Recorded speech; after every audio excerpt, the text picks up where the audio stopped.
Welcome to Education Lifeline. This is Trishita Paul, and today we'll be going over the fastest way you can graph equations in standard form. Remember that standard form is ax plus by equals c.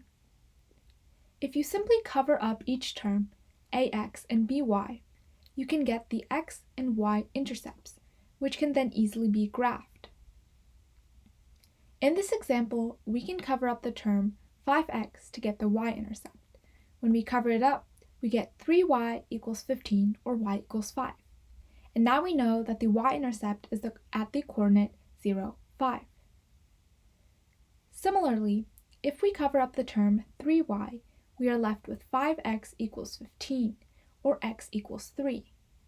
Now we easily know that the x-intercept is at the coordinate 3, 0.